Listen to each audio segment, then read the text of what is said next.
Okay, this is part 3, and this is going to be the final part. Cool. So listen, if you're still here, I want to jump right in because you were just talking about how you were feeling guilty, and that's always a good place to start. I felt guilty because I realized that I did not love this girl, and yet we had fallen so hard so fast that we had said, oh, we're going to get married, I'll go off to school, we'll stay in a relationship. Oy.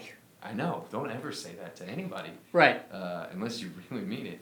Because when you're 17 and 18, you're like, oh, we could do this, we could get married, you know, I graduated high school, I got a 5 on my AP calculus, you know. Fuck, that's good. I didn't get a 5. Oh, I did well, that and AP psychology. 5. But, all I remember about the AP, especially the math and the science, was the teacher saying, just recopy the problem. Because even if you don't get the answer, if you do like part of it, you'll get some credit. Right, if you at least show the right functions. Right. That you took the right steps. Yes. So the answer is secondary. Well, it's first, but there's secondary points available. Exactly. Which, to me, still sounds insane. I don't know, it's kind of like, you can't... It's like, if your job is to defuse a bomb, you can't get, you know... Well, he almost got there. He almost got there. Gonna give his widow a medal. He got close. His widow. Josh, what are you driving at? What are you driving at with your comedy career? Fame and fortune. No, I want. What am I driving at? I want to be. I want to be respected. That's the big thing. Is that I want to make sure that people aren't like, there's that comic. You know, how did he get him? How did he get his own shit? You're talking about by the mainstream society. You want respect, or are you talking about specifically flappers? The mainstream enough to afford health insurance. Okay. By the way, Josh brought a girl in yesterday to train her, and going over her paperwork, he's like, "This is a sign this. It says you work at a comedy club. You're gonna hear the word fuck a lot. And this is your form that says basically you're fucked on health insurance." So yeah, I'm sure she's just really excited about this job and her new boss, Josh. Well, yeah. I mean, I don't try to sugarcoat it. I hope you think that laughter's healing. That's your health plan. Yeah, that was funny. No, the AP thing. But anyway, so you want respect. Yeah, I want respect. I want like Louis C.K. as an example. Like is regarded by his peers as a master comedian, and is achieving success with his show, but is someone who is intelligent and reveals on stage and is is considered has integrity. That's what I want to make sure that happens. Which and I'm working very hard at that. But I feel guilty because I'm supposed to, as an artist. I feel like I'm supposed to just be doing it for art's sake, but I want, and I do love doing it. I'll do it until I can't do it anymore, no matter what. But it would be nice to have a series. It would be nice. It's gonna happen, Josh. We talking about every industry panel. Everyone says you got to find your voice. I'm so sick of hearing that. I just gotta say, I'm so sick of hearing it. Gotta find your voice. Gotta find your voice. But if you talk about people at this club, your voice is pretty, and I don't know if you have a perception of your voice, but everything you say comes from a very consistent place. That only panic. Really, it comes from panic. Exactly. So your series will probably come from panic over things that most people wouldn't panic about. Right.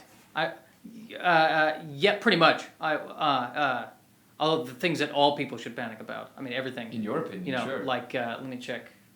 Let's see how you're doing. I don't see any moles on you. Good, well done. Good right, for but you. like, I've touched the microphone with my mouth, and so right. Well, and then you recently had some surgery. How's everything going with that? Good. Okay. Fully healed. Fully healed. Appendix is gone though. Appendix is gone. But I never needed it anyway, apparently. Right. What happened? They got a pebble in it or something? Yeah. Well. What were you? It was a little stone of feces, so it's a feces stone. You got poop in your appendix? I got poop in my appendix. How did this happen? I don't know. I don't know how. You weren't eating poop, were you? I don't recall. Don't mention this to the girl. Hey, listen. Just if you listen to the Joshcast, don't listen to part 3, please. It's too late. They're already on part 3. You got poop in your. How did boy? It got backed up down there. Got a stone there. If we hadn't taken the appendix out, it would have ruptured in 24 to 48 hours, and then there would have been just lots of poop. Right. That's bad. Yeah. But Graham saved the day. She made me go to the ER just with basically just a stomach ache. Complaining of a stomach ache. And but it was enough to where it was like, something's not right. This isn't a typical stomach ache. Exactly. Yeah. Exactly. Red flag. Yep. I'm sure you would have been there too. I would have been there before. I would have been there. I was there anyway. I was there. I was just give me a once over. You just wanted to find out if Brent was okay, so you could. Oh, I could give two shits about Brent. I'm there for me. Right. You wanted to see if you could avoid me in the office, or if you could. I was there to make sure that whatever you had was not contagious. Right. Exactly. That's what I'm getting. Exactly. That's. I want to. I've got a. Here, I love parody, and I love parody, and I always have this thing. I always love science fiction and adventure movies and that kind of thing. I just love talking about it. So, what is your favorite science fiction / adventure movie growing up?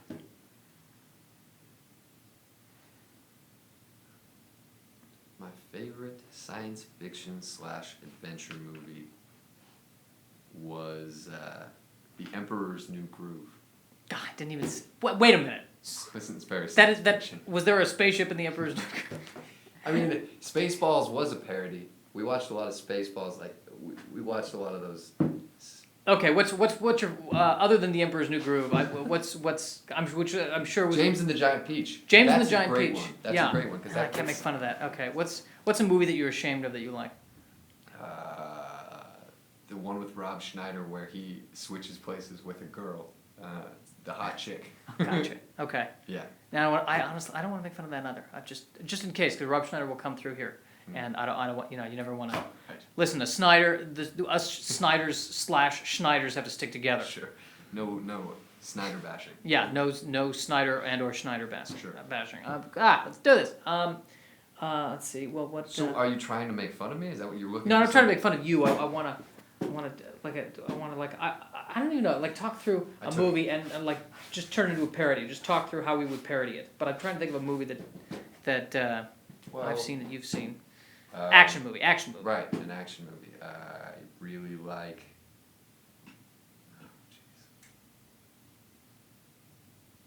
Mission Impossible 2.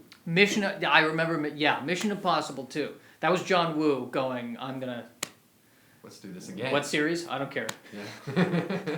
It's based on something. I could give two shits. If there's a number at the end, I'm in. I'm John Woo. I'm gonna have somebody dangling from a motorcycle in slow motion while holding a cat. That's I feel like is. I'm ashamed for saying Mission Impossible 2 now. I Don't be ashamed. remember any of the plot points. No, I remember that Anthony. Anthony. The cover has Tom Cruise's face with like fire. Right. Well, yeah, of course. And there's a black guy in it he's chasing somebody on a helicopter. Right. And Anthony Hopkins I think was the Villain. No, he wasn't the villain. He was just he was a cameo. Oh. He was the one who said, "Here's your mission if you choose to accept it. I'm Anthony Hopkins," and then he flew off. That's right, John Woo. And there was a virus. There was an issue with a virus. Yeah. And his girlfriend gets infected, and he immediately sets his watch because he knows, I got 24 hours before she dies. And he runs, and I think he takes a motorcycle and drives it over a cliff, and it's amazing. Sure. And I'm sitting there going, it's all right. I don't know. Mission Impossible 1 was good too. That was where they tried to find the knock list. I only Yeah, remember that the knock because list, I right. played that on The knock list. 364. Looks like you're going to have quite a knock list yourself after the Hey. Bring it at home. Bring it at the fuck home. This is where you'll need a podcast like button for audio effects. Oh! Zing! This parody thing's not working. We have to go back to talking about your poop appendix. No. Your poop appendix. No. What happened to your series? I don't know. I don't know what that would be. Let me expand on finding your voice. They said that once you find your voice, any bit you do should play out like an episode of a sitcom. Okay. So take one of your bits, and I think somehow your Richard Bain bit last night could be expanded into an episode of a sitcom. Me just getting ready to sing about Richard Bain. I don't see how that. Can you explain what happened in last Can night's I explain open mic? Bain? All I did was I just pointed out that Richard Bain was sitting there. Why? Whereas two hot women were sitting there, and that was right. replaced by Richard Bain. And I said, "Listen, I don't mean to insult you, but I'm pointing out that that where there were two women, there is now a Bane, and I'm a huge Bane fan. I'm a fan of the Bane. Love the Bane, and then I said I'm not here to talk about Richard Bane. I'm here to sing about it. Best Which, line, but it's not even I feel like another comedian's done that. I know that it's been done before. But not in that fashion. You Yeah, literally it's been- found him riffing. And Yeah, but wait, it's what not. is your relationship with Richard Bane? We know each other from mics, but beyond that, Like when you see him. we were at a party, and I asked, hey, do you know where the bathroom is? And he says, yeah, it's right through that door. And I don't know why, but for whatever reason, I didn't believe it. I thought he was lying to me. I thought, why are you bullshitting me? I didn't, because it was the door that was, I don't know what it was that it was. I think it was the door was. There's something about the door that didn't look right. Did you ever figure it out? Yeah, no, he was telling the truth, but I didn't. I thought, why? No, you're not. Why are you lying to me? Richard, trying to get me in a closet? Yeah, it was very. I don't know why I thought, and he's a nice guy. He was the last guy who would lie about where a bathroom is. I don't know why I thought that, but just like, fuck you. What do you? Yeah. Kind of has an untrustworthy face. No, he doesn't. He has a trustworthy. That's what was so weird about it. He's like a lovable bear face. I mean, it's like Richie called him a headliner. Yes. Yeah, he's getting a lot of heat. Sure. That's what he's got a lot of heat. Sure. He's a naturally funny guy. Right. And all that. Right. So I wonder how he felt. Oh, I'm sure I'm finished in this town.